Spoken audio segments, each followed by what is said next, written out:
Dubai وغیرہ سعودیہ جاتے ہیں، کچھ عرصہ کام کر کے واپس آ جاتے ہیں. تو یہی ہمارے لوگوں کا نظریہ تھا کہ یہاں پر ہم نے کچھ عرصہ رہنا ہے، 5 سال 10 سال رہیں گے اور کام کرنے کے بعد واپس لوٹ جائیں گے. تو جب ان سے مسجد قائم کرنے کی، مدرسے قائم کرنے کی بات کی جاتی تو یہی کہتے ہیں جی ہم نے تو یہاں پر رہنا نہیں ہے، تو یہاں پر مسجدیں قائم کر کے ہم نے کیا کرنا ہے. تو پھر قبلہ والد صاحب نے اس غفلت کو بھی دیکھا کہ احباب کا جو جس طرف ان کا رجحان ہے اس کو ریکگنائز کرتے ہوئے قبلہ والد صاحب نے پھر محنت کی، کوشش کی اور پھر دین کا کام اپنے گھر سے جو ہے شروع کیا. وہاں پر تعلیم کا سلسلہ شروع کیا، بچیوں کا. ہماری والدہ صاحبہ بچیوں کو پڑھاتی تھی، قبلہ والد صاحب بچوں کو پڑھاتے تھے. تو اس طرح شروع ہوا. اور حضرت مجدد اعظم رحمۃ اللہ تعالیٰ علیہ، حضرت سید نوشہ گنج بخش قادری، آپ نے بھی فرمایا کہ میرے خلفاء اور میرے مریدین ہیں ان کی یہ علامت ہے اور شناخت ہے کہ جہاں بھی جائیں گے وہ جہاں اللہ کے گھر کی بنیاد رکھیں گے، وہاں پر مساجد کا قیام کریں گے. تو یہی روش اور یہی طریقہ قبلہ والد صاحب کا ہے. اور جب آپ انگلینڈ جا رہے تھے تو یہاں پر امیگریشن آفیسر نے دیکھا کہ ایک باریش آدمی جو ہے وہ انگلینڈ جا رہا ہے، تو اس نے کہا بھئی یہ داڑھی رکھ کے تم کدھر جا رہے ہو؟ کئی لوگ دیکھیں ادھر سے داڑیاں رکھ کے جاتے ہیں، واپسی پہ داڑھی صاف کر کے آ جاتے ہیں.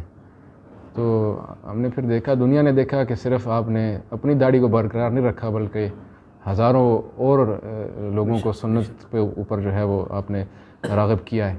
تو ہمارا بھی کوشش یہی ہے کہ ہم حضور کے دین کے ساتھ وفاداری کریں. آپ کے ہمارے جو اللہ رب العزت نے اپنے حبیب کے صدقے ہمیں جو مسند دی ہے، جو مرتبہ مقام دیا ہے، اس کا ہم اس کو ایکسپلوئٹ نہ کریں، اس کو ابیوز نہ کریں، بلکہ اس کا جو ہے یوز کریں جس طرح کما حق اس کا حق ہے. اور اسی ارادے کے ساتھ میں تقریباً 1 سال ہو گیا مجھے پاکستان آئے ہوئے، اور زیادہ میری توجہ جو ہے وہ اپنے ادارے کی طرف ہے. ہم سمجھتے ہیں کہ ہمارے اہل سنت کے جتنے علمی مراکز اگر مضبوط ہوں گے تو اتنی ہی مستحکم ہماری جماعت ہوگی. تو اس حوالے سے ہم نے یہ بھی چاہا ہے کہ بچوں کو جو تعلیم دی جائے وہ ایک اچھے باوقار ماحول میں ہو. عام طور پر ہمارا مدارس کا نظام ہم جانتے ہیں، وسائل کی کمی ہے اور معاملات بھی ہوتے ہیں. تو الحمدللہ ہر چیز کو ہم نے یوٹیلائز کرتے ہوئے ایک اچھا جو ہے باوقار ایٹماسفیئر جو ہے ہم نے قائم کیا ہے. کیونکہ آج کل احباب یہ چاہتے ہیں کہ اس کا ایستھیٹک اپیل جو ہے وہ بھی اچھی ہو، ماحول اچھا ہو. تو اس سب چیز کو ریکگنائز کرتے ہوئے ہم نے ادارے کو ماڈرنائز کرنے کی کوشش کی، اور الحمدللہ کافی حد تک اس میں ہم کامیاب بھی رہے ہیں. انشاءاللہ اب ایڈمیشنز وغیرہ کے معاملات بھی شروع کریں گے. قبلہ علامہ صاحب میرے ساتھ تشریف فرما ہیں، یہ بھی کافی مصروف رہتے ہیں. انہوں نے جناب نور الہدیٰ کی بھی شرح لکھی ہے، اور اصول شاشی کی بھی ابھی ہم ان کی جو ہے وہ پرنٹ کر رہے ہیں. اس کے علاوہ بھی کافی قدوری شریف کی بھی غالباً انہوں نے شرح وغیرہ کی ہے، تو اور بھی کتب تحریر کرتے رہتے ہیں.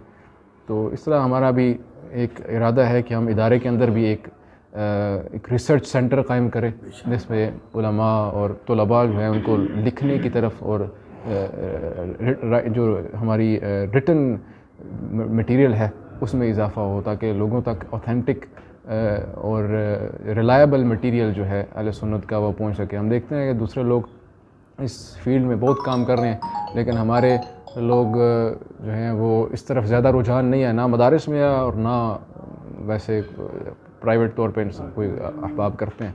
تو ہمارا ارادہ یہی ہے کہ طلباء کو بھی جو ہے اور اساتذہ اور طلباء جو ہیں وہ لکھنے کی طرف آئیں، اور ان کو یہ پریکٹس بھی کروائی جائے دوران تعلیم، تاکہ ان میں یہ صلاحیت اور قابلیت پیدا ہو جائے کہ وہ بعد میں جو یونیورسٹیز میں جو ہے وہ ڈاکٹریٹ وغیرہ کریں اور اس کے ساتھ اس طرح کے معاملات. اور ہم یہ بھی ارادہ رکھتے ہیں کہ جو ہمارے علماء ہیں ان کی ریلائنس مدارس اور مسجد سے آمدنی کے طور پہ اس کو ہم ختم کریں، اس چیز پہ وہ ریلائی نہ کریں. اس حوالے سے ہم نے ارادہ یہ رکھا ہے کہ جو درس نظامی کے طلباء ہوں ہمارے پاس، ان کو ہم انگلش اور ریاضی کی تعلیم ساتھ دیں، اور پھر پروفیشنل کورسز جس طرح کے اکاؤنٹنسی کے کورسز ہیں، اس طرح کے معاملات ہیں، تاکہ ان کی جو کمپیوٹر کورسز ہیں، اس طرح کی چیزیں ہیں، تاکہ ان کی جو آمدنی کے ذرائع ہیں وہ بہتر ہو سکیں اور مستحکم ہو جائیں وہ ذاتی طور پہ، پرسنل طور پہ. جب یہ معاملات ان کے بہتر ہوں گے، دین کا کام بھی وہ آسانی سے کر سکتے ہیں، اور پھر ہمیں معلوم ہے کہ ہماری مساجد کی کمیٹیوں کے معاملات کس طرح ہوتے ہیں اور بہت مشکلات کا سامنا کرنا پڑتا ہے، اور یہی ہمارا ارادہ ہے. بس دعا فرمائے اللہ کریم ہمیں اس مشن میں کامیابی عطا فرمائے، اور آپ تمام احباب کا بھی شکر گزار ہوں کہ آپ نے وقت نکالا، قیمتی وقت نکالا اور یہاں پر تشریف فرما ہوئے. اللہ کریم آپ کے علم و فضل میں مزید برکتیں عطا فرمائے، اور آپ جیسے علماء سے، مشائخ سے ہمیں استفادہ حاصل کرنے کی توفیق عطا فرمائے. السلام علیکم ورحمۃ اللہ تعالیٰ وبرکاتہ.